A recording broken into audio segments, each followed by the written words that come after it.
Hi అండి, అందరికి నమస్తే. Welcome to my channel. కొత్త రేషన్ కార్డ్కి ఎవరైతే అప్లికేషన్ చేసుకున్నారో వాళ్ళందరూ కూడా కేవలం ఆధార్ కార్డ్తోనే మీ స్టేటస్ అనేది చెక్ చేసుకోవచ్చు. అది మీరు ప్రజాపాలనలో అప్లికేషన్ చేసుకున్నారా, మీ సేవా సెంటర్లో అప్లికేషన్ చేసుకున్నారా, ఎట్లయినా పర్లేదు. ఒకవేళ కనుక మీ సేవలో మీరు అప్లికేషన్ చేసుకుంటే ఆ రిసిప్ట్ కనుక మీ దగ్గర ఉంటే దాంతో కూడా చెక్ చేసుకోవచ్చు. అది ఎలా చెక్ చేసుకోవాలని కూడా చెప్తాను. ప్రజాపాలనలో అప్లికేషన్ చేసుకుంటే ఆ అప్లికేషన్తో చెక్ చేసుకోవడానికి ఏముండదు. సరే పోనీ ఈ రెండు రిసిప్ట్లు కూడా మీ దగ్గర పోయినాయి అని అనుకుందాం.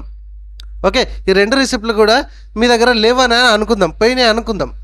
కేవలం ఆధార్ కార్డ్తోనే చెక్ చేసుకోవచ్చు. అది ఎట్లా చెక్ చేసుకోవచ్చు ఏంటిదనేది ఈ వీడియోలో చెప్తాను. లాస్ట్ వరకు చూడండి. నచ్చితే ఒక లైక్ చేయండి.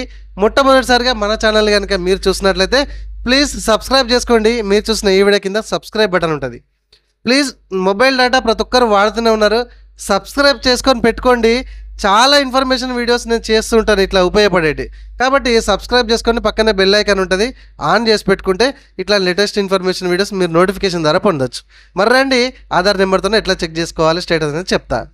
ఇదిగోండి, గూగుల్లో మీరు OBMMS అని కొట్టండి. ఇదిగోండి, ఇక్కడ ఫస్ట్ వచ్చిన లింక్ని అయితే క్లిక్ చేసి ఓపెన్ చేయండి. ఇది మీ మొబైల్లోనే చేసుకోవచ్చు. ఓకే, సో ఇక్కడ ఇది క్లోజ్ చేయండి. చిన్న పాపప్ వచ్చింది కదా, దీన్ని క్లోజ్ చేయండి. మీరు ఈడ 3 చుక్కల మీద రైట్ సైడ్ టాప్లో 3 చుక్కల మీద క్లిక్ చేసేసి ఇక్కడ డెస్క్టాప్ సైట్ పెట్టుకున్నా పర్లేదు, దీన్ని తీసేస్తే పర్లేదు. దీన్ని తీసేస్తే ఏంటంటే కొంచెం పెద్దగా కనబడుతుంది. కాకపోతే ఇది తెల్లది వస్తున్నది చూసిరా, తెలంగాణ రైజింగ్ 2047 అని. సో ఇది బోదు. ఓకే, సో కాబట్టి 3 చుక్కల్ని టచ్ చేసేసి డెస్క్టాప్ సైట్ని మీరు పెట్టుకుంటే కనుక ఈ 3 చుక్కలని ఇట్లా జూమ్ చేసేసి క్లోజ్ చేయడానికి అవకాశం ఉంటుంది. ఓకే, ఇదిగోండి, ఇక్కడ ఏదో ఒక స్కీమ్ నడుస్తూనే ఉంటుందండి. ఫర్ ఎగ్జాంపుల్ ఇక్కడ సిటిజన్ కార్నర్ ఉంది కదా, మీకు చూపెడతా చూడండి. ఇగో ఇక్కడ సిటిజన్ కార్నర్లో ఎప్పుడు ఏదో ఒకటి మనకి ఇట్లా పెడతా ఉంటారు స్కీమ్స్. ఫర్ ఎగ్జాంపుల్ ఎస్సీ కార్పొరేషన్కి సంబంధించి గత నెలల నుంచి, గత 20 నుంచో 24 నుంచో ఏమో నడుస్తుంది స్కీము. సో ఇక్కడ డిజబిలిటీకి సంబంధించిన స్కీమ్ నడుస్తూనే ఉంటుంది. ఎప్పుడు ఒక స్కీమ్ నడుస్తూనే ఉంటుంది. ఈ స్కీమ్ పెట్టినప్పుడు, ఇట్లాంటి స్కీమ్స్ పెట్టినప్పుడు మాత్రమే ఈ ఆధార్ కార్డు ద్వారా మనము ఈ ఆప్షన్ అనేది, అంటే మన కొత్తగా రేషన్ కార్డుకి అప్లికేషన్ చేసుకుంటే ఆ స్టేటస్ అనేది చెక్ చేసుకోవడానికి అవకాశం ఉంటుంది. ఇది మీరు గుర్తుపెట్టుకోండి. అంటే ఈ ఏదైతే స్కీమ్స్ ఉన్నాయో ఇవి పెట్టినంత మాత్రమే చెక్ చేసుకోవచ్చు. ఆ తర్వాత ఇవి తీసేస్తే మనం చెక్ చేసుకోవడానికి అవకాశం ఉండదు.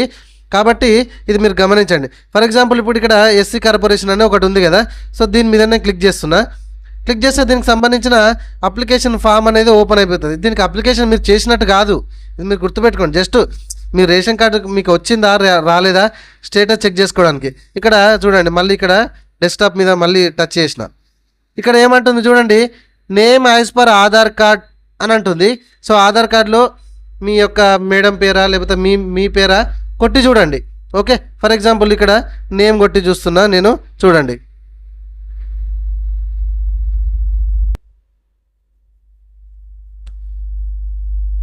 కరెక్ట్గా ఆధార్ కార్డులో ఎట్లనే ఉందో అట్లా పేరు కొట్టండి. ఓకే, సో కింద ఆధార్ నెంబర్ అంటుంది కదా, ఆధార్ నెంబర్ అయితే ఎంట్రీ చేయండి. మళ్ళీ పక్కన క్లిక్ చేయండి. ఇక్కడ కింద చూడండి, ఫుడ్ సెక్యూరిటీ కార్డ్, ఆహార భద్రత కార్డు అని ఉంది కదా, ఆటోమేటిక్గా వస్తుంది.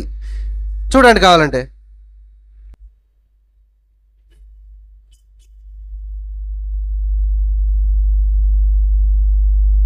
సో ఇట్లా నేను ఆధార్ కార్డు నెంబర్ ఎంట్రీ చేసిన అండ్ పైన పేరు ఎంట్రీ చేసిన, పక్కన ఒక క్లిక్ చేస్తున్నా చూడురి, అది తిరుగుతుంది చూడురి. అగో, your Aadhaar has been verified successfully అని వచ్చింది.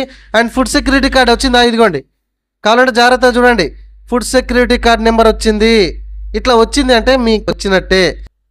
సో మీ దగ్గర మీ సేవకు సంబంధించిన రిసిప్ట్ లేకున్నా పర్లేదు, లేదా ప్రజాపాలనలో అప్లికేషన్ చేసిన మీ రిసిప్ట్ లేకున్నా నో ప్రాబ్లం. ఈ విధంగా ఈ స్కీమ్స్ ఎప్పుడు పెడతారో ఏదో ఒక స్కీమ్ మీద క్లిక్ చేసేసి ఇట్లా మీ ఆధార్ కార్డు నెంబరు, మీ ఆధార్ కార్డులో ఉన్నటువంటి పేరు ఎంట్రీ చేసేసి పక్కన ఎక్కడైనా క్లిక్ చేసేస్తే ఈ విధంగా మీకు కనుక అలర్ట్ అయితే రేషన్ కార్డు నెంబర్ని, అంటే రేషన్ కార్డు ఓకే అయితే కనుక ఇట్లా నెంబర్ అయితే చూపెడుతుంది. హ్యాపీగా దీన్ని స్క్రీన్ షాట్ తీసుకోండి అండ్ రేషన్ కార్డు వెబ్సైట్కి వెళ్ళి రేషన్ కార్డ్ని డౌన్లోడ్ చేసుకోండి. రేషన్ కార్డు ఎట్లా డౌన్లోడ్ చేసుకోవాలి, ఓకే, సో ఇంటి లేడీస్ ఫుల్ పేరు రావాలంటే ఎట్లా చేయాలి ఏంటనేది గతంలో మనం వీడియో చేసాము. అండ్ లాస్ట్ ఎండింగ్లో కూడా నేను ఇస్తాను, చూడండి. ఓకేనా, వీడియో నచ్చిందా, ఇంకేమైనా డౌట్ ఉందా? సో ఇది స్కీమ్ పెట్టినప్పుడు మాత్రమే వర్తిస్తుంది, మరీ చెప్తున్నా. Okay, right, thank you. ఇట్లా లేటెస్ట్ అండ్ ఇన్ఫర్మేషన్ వీడియోస్ కోసం సబ్స్క్రైబ్ చేస్తూనే ఉండండి.